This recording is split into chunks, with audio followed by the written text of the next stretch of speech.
Hello दोस्तों, कैसे हैं। उम्मीद करते हैं अच्छे होंगे।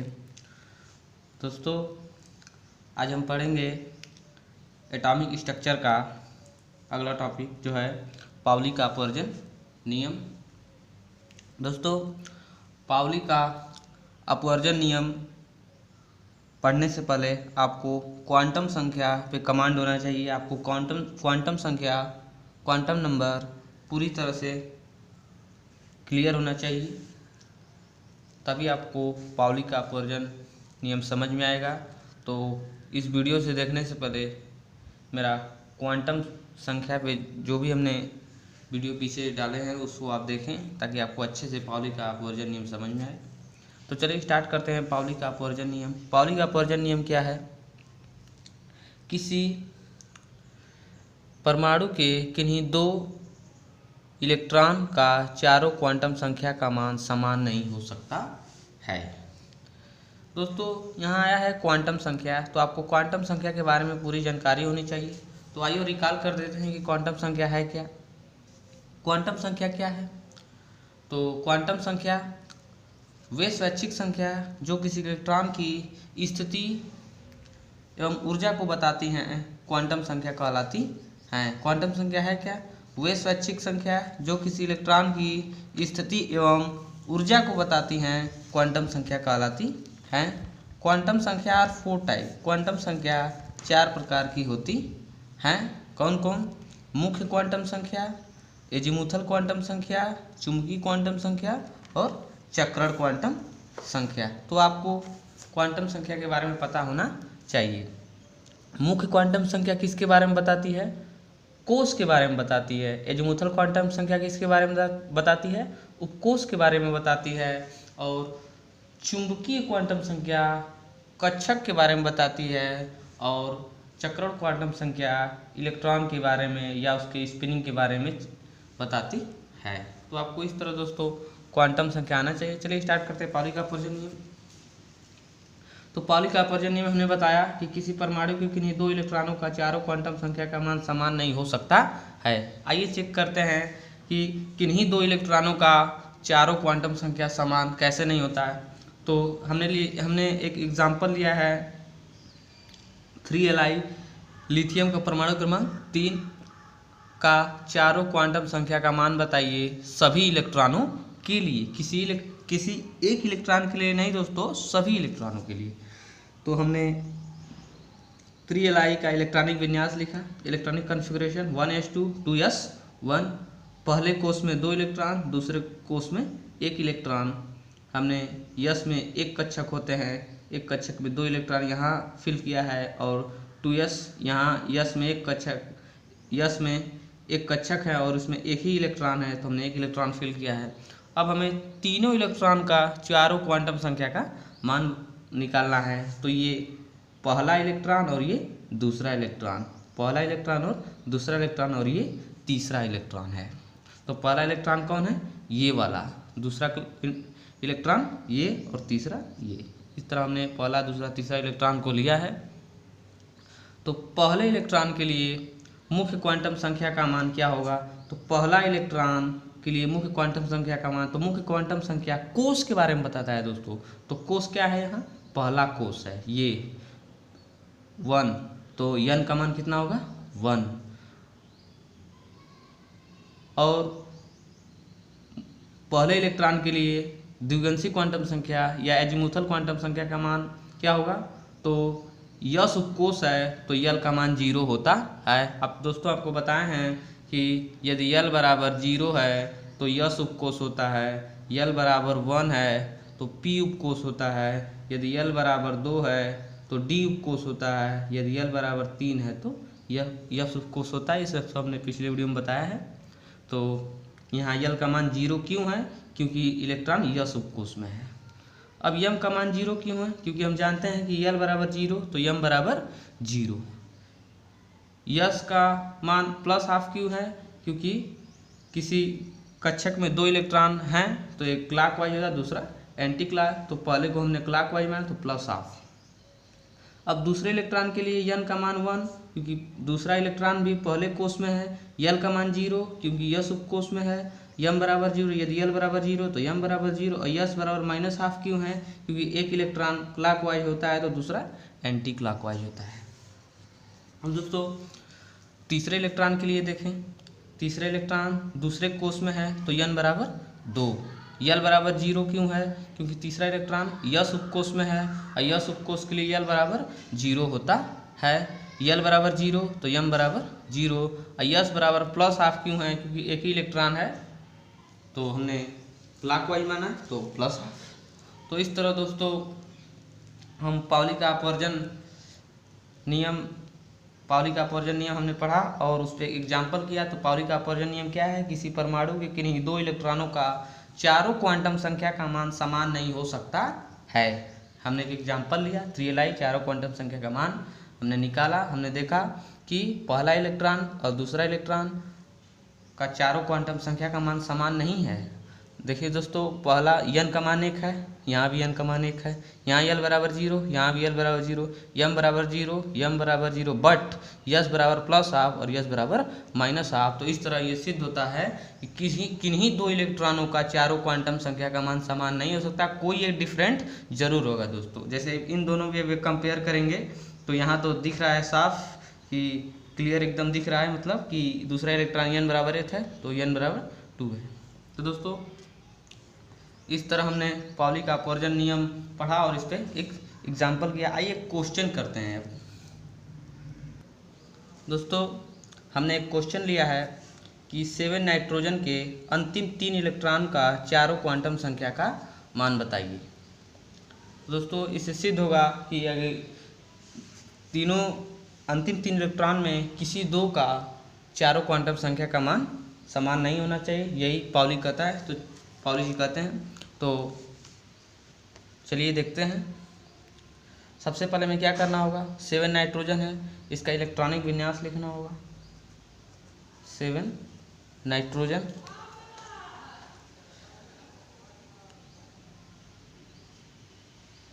One s 2 2s 2 2p 3, 7 electron है। अंतिम तीनों इलेक्ट्रॉन, तो दोस्तों लास्ट इलेक्ट्रॉन p उपकोष में है, लास्ट 3 इलेक्ट्रॉन p उपकोष में है, तो हमने p उपकोष के कक्षक को यहाँ लिखा है। अंतिम 3 इलेक्ट्रॉन फिल करेंगे, पहला इलेक्ट्रॉन, दूसरा इलेक्ट्रॉन, तीसरा इलेक्ट्रॉन। तो इस तरह हमने 3 इलेक्ट्रॉन भरा। अब इसका जो तीनों इलेक्ट्रॉनों का चारों क्वांटम संख्या का मान बताना है। तो हम यहाँ पे पहला इलेक्ट्रॉन, दूसरा इलेक्ट्रॉन और तीसरा इलेक्ट्रॉन, हमने एक बॉक्स बनाया।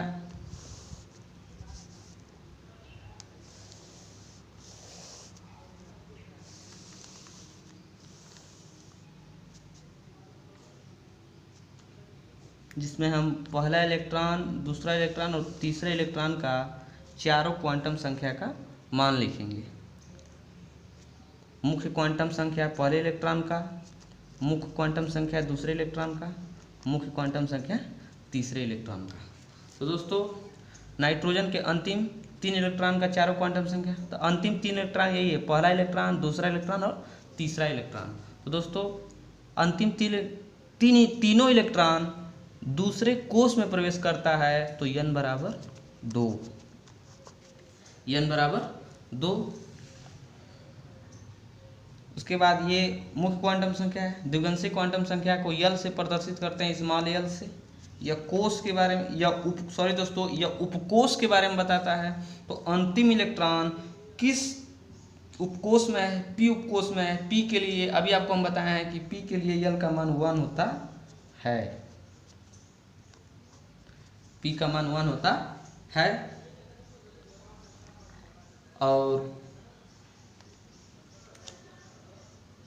m का मान यदि l बराबर 1 तो m का मान कैसे निकालेंगे? तो अभी आपको हम बताएं कि यदि L बराबर 0 देन M बराबर 0, यदि L बराबर 1 then M is equal to 0,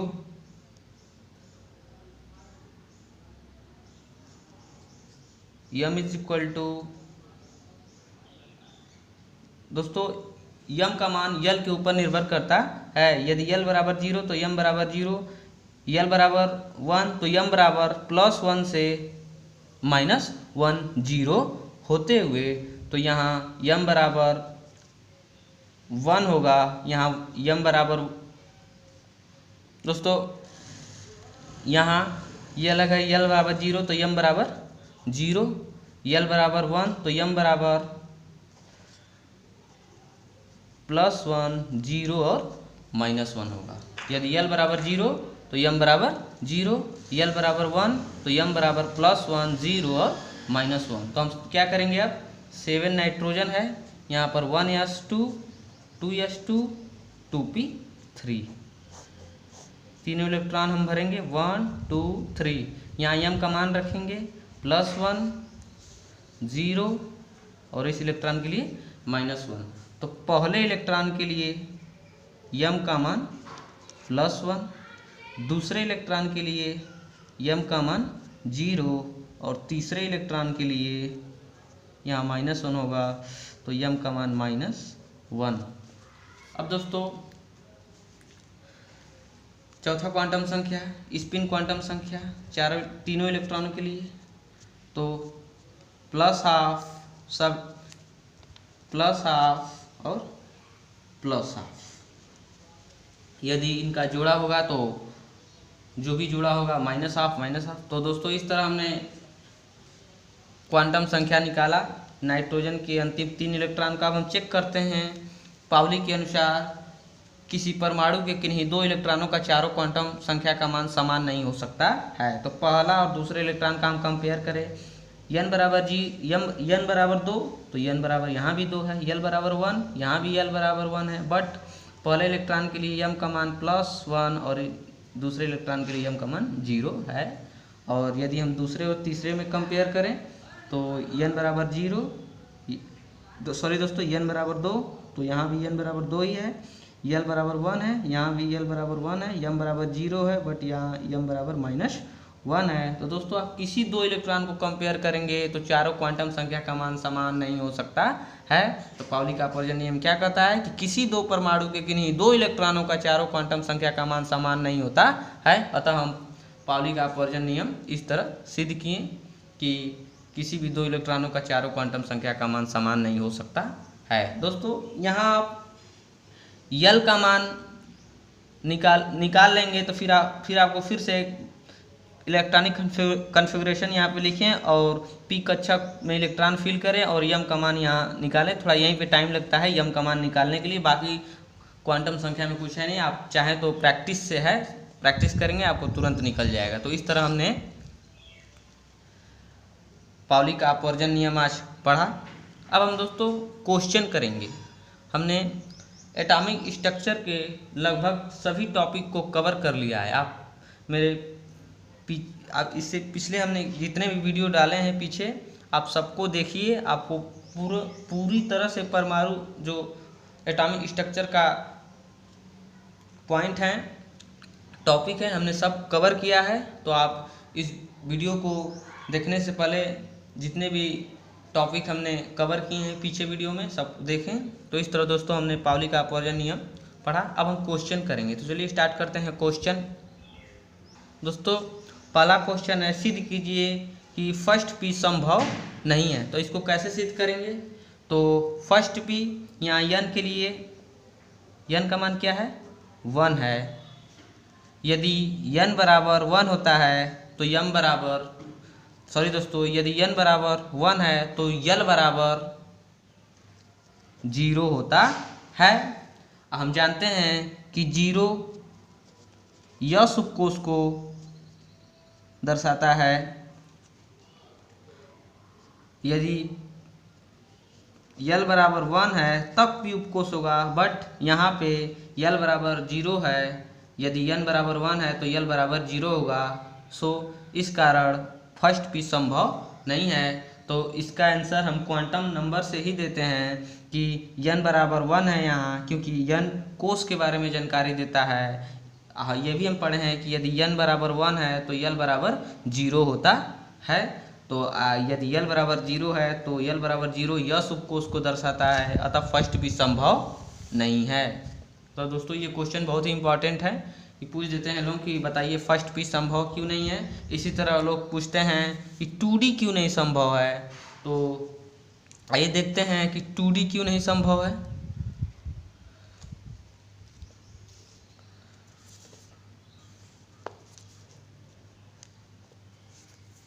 दोस्तों यदि क्वेश्चन आ जाए कि बताइए 2D संभव नहीं है क्यों। जनरली देखते होंगे आप इलेक्ट्रॉनिक कॉन्फ़िगरेशन लिखते समय 3D आता है, 2D क्यों नहीं आता है। तो चलिए देखते हैं। यहाँ n बराबर 2 है, यदि n बराबर 2 है तो l बराबर होता है 0 1। क्या होता है दोस्तों? 0 1। तो हम जानते हैं कि यदि n बराबर 2 है तो यस और केवल p आएगा। क्यों? क्योंकि यदि l बराबर 0 है तो यस और यदि l बराबर 1 है तो p। तो दोस्तों इस तरह 2D संभव नहीं है। दोनों का आंसर इसी तरह हमें निकालना होता है कि 2D संभव क्यों नहीं है, क्योंकि यहाँ n का मान 2 है, दूसरा कोष है, दूसरे कोष में l यस उपकोष होगा और p उपकोष होगा। तो दोस्तों इस तरह हमने क्वेश्चन किया कि 2D क्यों नहीं संभव है। उम्मीद करते हैं आपको समझ में आया होगा। दोस्तों अगला क्वेश्चन हम लिए हैं, सिद्ध कीजिए कि D उपकोष में 5 कक्षक होते हैं। इसको हम कैसे प्रूव करेंगे। दोस्तों D उपकोष की जानकारी कौन से क्वांटम संख्या बताती है? एजीमुथल क्वांटम संख्या, द्विगंशिक क्वांटम संख्या। तो D के लिए L का मान होता है 2। हम बताएं दोस्तों कि यस के लिए L का मान 0, P उपकोष के लिए L का मान 1 और D उपकोष के लिए L का मान 2 होता है 2। तो यदि L बराबर 2 है तो m बराबर क्या होगा? +2 +1 0 -1 और -2। दोस्तों ये भी हम जानते हैं कि कुल मैग्नेटिक क्वांटम की संख्या बराबर कक्षकों की संख्या। तो हम क्या होता है? कुल m की संख्या बराबर कुल कक्षकों की संख्या।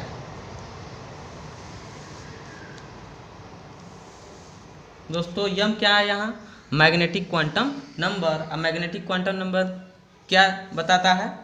कक्षक के बारे में। तो कक्षकों की कुल संख्या बराबर यम की कुल संख्या। तो कक्षकों की संख्या कितनी है? 1 2 3 4 5। तो D में कुल सिद्ध होता है कि D में कुल 5 कक्षक होते हैं। अतः सिद्ध होता है कि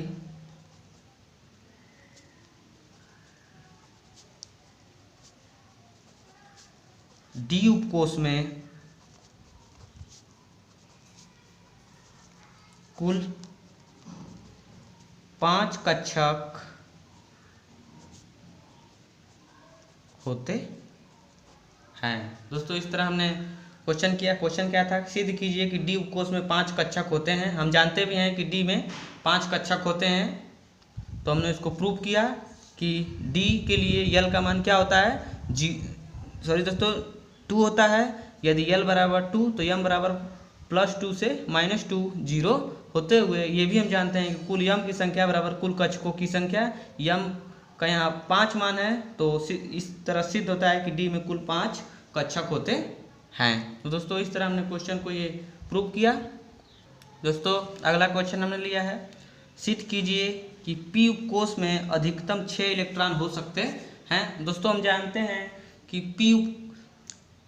p कोष में 3 कक्षक होते हैं और एक कक्षक में 2 इलेक्ट्रॉन, तो 3 कक्षक में 6 इलेक्ट्रॉन। तो आइए इसको प्रूव करते हैं। p कोष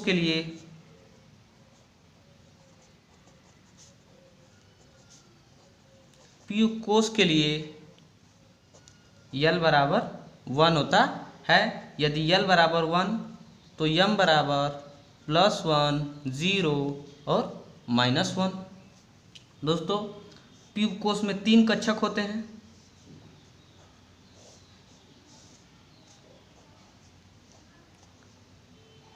px, py, pz।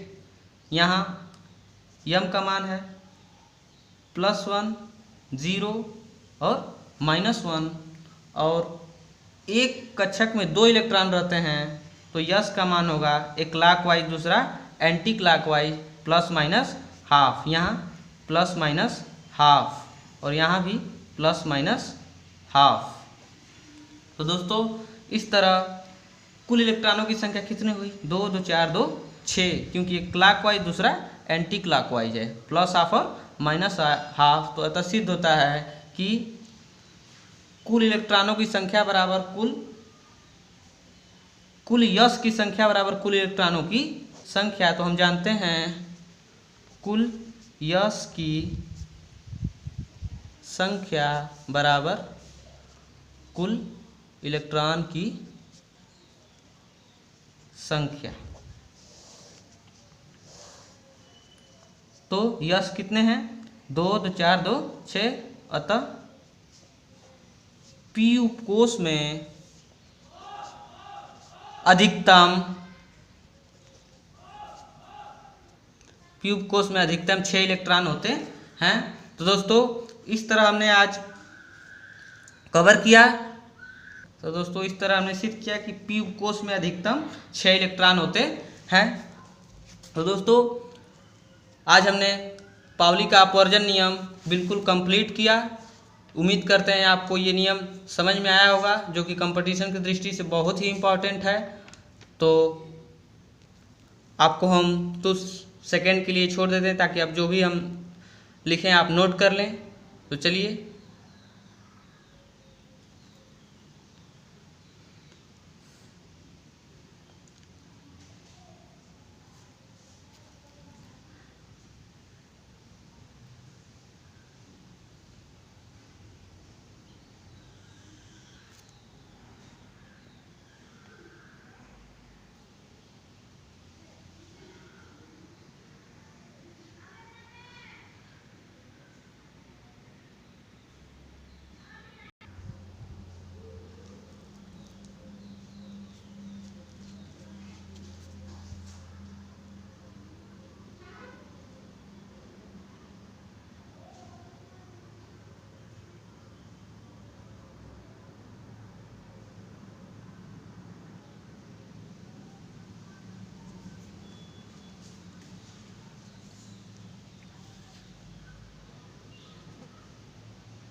तो दोस्तों धन्यवाद वीडियो को देखने के लिए।